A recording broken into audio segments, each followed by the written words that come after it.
আমরা 13 জনের প্রতিনিধি সিআরআই অফিসে আমরা গিয়েছিলাম। আপনাদের জানতে ইচ্ছে করে যে সিআরআই অফিসে আমরা কি বললাম এবং সিআরআই অফিস থেকে আমরা কি পেলাম, তার হিসেব নিকেশটা করে আপনারা বাড়ি যাবেন। এটাই তো স্বাভাবিক। আপনারা জানেন আমরা স্পেসিফিক 3টে বিষয় নিয়ে এখানে এসেছি, সবগুলোই হচ্ছে রিলেটেড ফেক সার্টিফিকেট নিয়ে। আপনারা জানেন সাংবিধানিক অধিকার লড়াইয়ের জন্য আমরা এখানে এসেছি এবং এই সাংবিধানিক সংরক্ষিত আসন লড়াই করার জন্য আমরা যে অধিকার প্রশ্নে আমরা এখানে লড়াই করতে এসেছি, আমরা দেখেছি বেশ কিছু সমস্যা আমাদের সামনে উপস্থিত হয়েছে। তার মধ্যে একটা সমস্যা হচ্ছে কর্মী জাতিরাও আমরা এসটি হতে চাই, এটাই বড় সমস্যা আমাদের কাছে। তারপরে ফেক সার্টিফিকেট, গোটা পশ্চিমবঙ্গে দেখবেন কে নেই, চৌধুরী থেকে আরম্ভ করে বিশ্বাস, চক্রবর্তী থেকে শুরু করে ব্যানার্জি, মেহেদি হোসেন থেকে আরম্ভ করে চৌধুরী, কেউ বাদ নেই।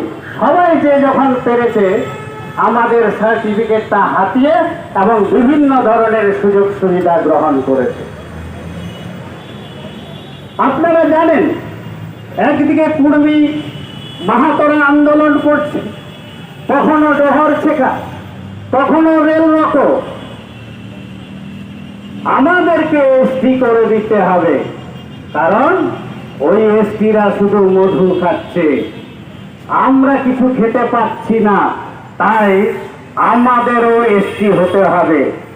আপনারা জানেন 2004 সালে ঝাড়খণ্ড সরকার যখন তাদের এসটি তালিকায় অন্তর্ভুক্ত করার জন্য পাঠিয়েছিলেন, ভারত সরকারের আরজিআই থেকে উত্তর এলো আপনারা এসটি হতে পারবেন না। কারণ ভারতবর্ষের একটা গাইডলাইন আছে, সেটা হচ্ছে 1965 সালের লুকুর কমিটি।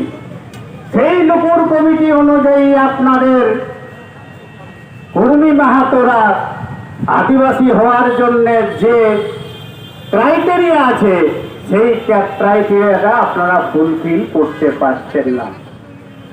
তারা বলছে হাম কিসি সে কম নেই, উড়িষ্যাতে চলে গেলেন।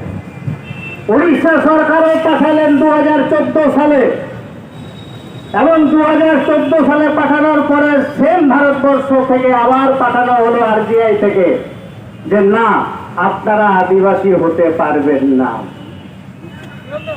তারা কোর্ট কেস করলেন। সেই কোর্ট কেস ধীরে ধীরে কচ্ছপের মতো হাঁটতে শুরু করলো। ইতিমধ্যে আমাদের দিদি দয়ালু তিনি বললেন, ও তোমরা এসটি হতে চাইছো, আসো পশ্চিমবঙ্গে ঢুকে পড়ো, আমরা তোমাদের এসটি করে দেব।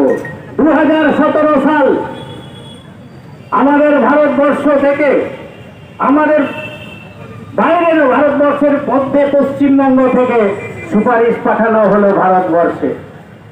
ভারতবর্ষের আরজিআই তারা বলল না, আপনাদের এসটি করা যাবে না। সেখান থেকে ফেরত এলো, বারবার এখান থেকে জাস্টিফিকেশন ক্লারিফিকেশন পাঠানোর চেষ্টা করা হলো, কিন্তু তারা আর হতে পারলেন না। কোর্ট কেস করলেন। কোর্ট কেসও 5 জুন 2023 সাল, সেখানেও ঘোষণা করা হলো কর্মীদের আর এসটি হওয়া গেল না। তাহলে কি হবে? যেন তেন প্রকারে আমরা এসটি হব, তার জন্য রেল রোকো শুরু করলেন, আন্দোলন করলেন। কোন কোন নেতা মন্ত্রীদের মুখে বসিয়ে দিলেন, আপনারা বলুন যে কর্মী মাহাতোরা নাকি আগে এসটি ছিল, তাহলে এখন আমরা এসটি হব, এটাই তো স্বাভাবিক। আরে আপনাদের নেতাকে শৈলেন্দ্র মাহাতো, আপনারা তাকে মনে করেন?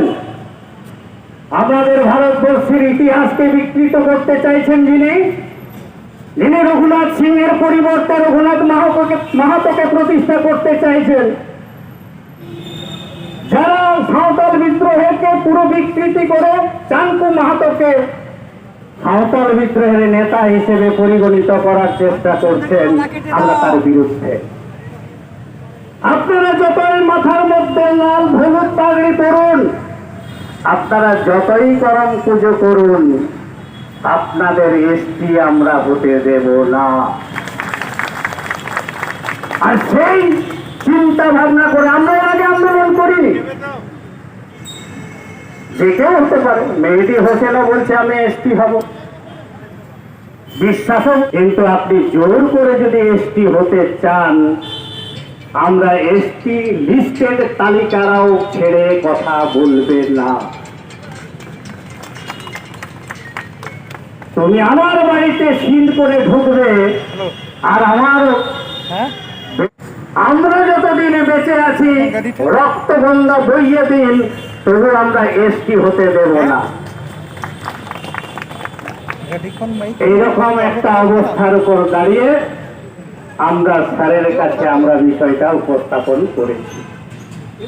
আমি বেদিয়া সাবকাস্ট, আর আপনি সেই সাবকাস্টকে না দেখে, না বিচার করে, আপনি সাবকাস্টকে দেখে যে বিদিয়া লিখেছে, যে ভূমি দিয়েছে, সেই জন্য আপনি সার্টিফিকেটটা দিয়ে দিলেন। বাহ, চমৎকার আপনার চিন্তা ভাবনা। আমরা বলেছি এর শেষ দেখে আমরা ছাড়বো। একটাও এই ধরনের কোন ফেক সার্টিফিকেট এই পশ্চিমবঙ্গে আমরা রাখতে দেব না। প্রয়োজন হলে যত দূর প্রয়োজন আমাদের যাওয়ার, আমরা তত দূরেই যাব। স্বাভাবিক কারণে বিষয়গুলো তিনি দেখেছেন, উনাদের যে বক্তব্য যে আমরা এটা বিসিডাব্লিউর কাছে পাঠিয়ে দেব। আজকে আপনাদের সামনে এটাও আমরা ঘোষণা করছি, আগামী দিন যেখান থেকে বিসিডাব্লিউ থেকে যে ফেক সার্টিফিকেটগুলো বেরোচ্ছে, তার কাছেও কৈফিয়ত জানতে আমরা আগামী দিন যাব। আমরা এটাই বলবো যে যে ধরনের ফেক সার্টিফিকেটগুলো আপনারা আমদানি করছেন, সেই সার্টিফিকেটগুলো অবিলম্বে বন্ধ করুন। আর না হলে কলকাতা, না হলে দিল্লিতে আপনাদের টেনে টেনে হিচড়ে নিয়ে চলে যাব। সেদিন আপনাকে উত্তরটা দিতে হবে যে আপনি কি কারণে ফেক সার্টিফিকেটগুলো আপনারা করেছেন। এই কথাগুলো আমরা বলেছি, ওনারা আমাদের কথা শুনেছেন এবং বিষয়টা উপলব্ধি করেছেন, তারাও মান্যতা দিয়েছেন আমাদের যুক্তিগুলো ঠিক, এবং পরবর্তী পর্যায়ে আরও যাতে আমাদের এই ধরনের পশ্চিমবঙ্গ থেকে ধূলিসাৎ করা যায় ফেক সার্টিফিকেট, এবং স্পেসিফিক কিছু কিছু জায়গা যেগুলো আছে, আপনারা একটা খবর আপনাদের জানিয়ে রাখি, এই ধরনের ফেক সার্টিফিকেট বিষয় নিয়ে আমাদের একটা সুপ্রিম কোর্টে কেস চলছে। আমাদের বিভিন্ন সংগঠনের মানুষগুলো সবাই এখানে সাহায্য করছেন, স্পেসিফিক পশ্চিমবঙ্গ আদিবাসী কল্যাণ সমিতির দেখছে। কিন্তু তার মানে এই নয় এই সমস্যাটা পশ্চিমবঙ্গ আদিবাসী কল্যাণ সমিতি।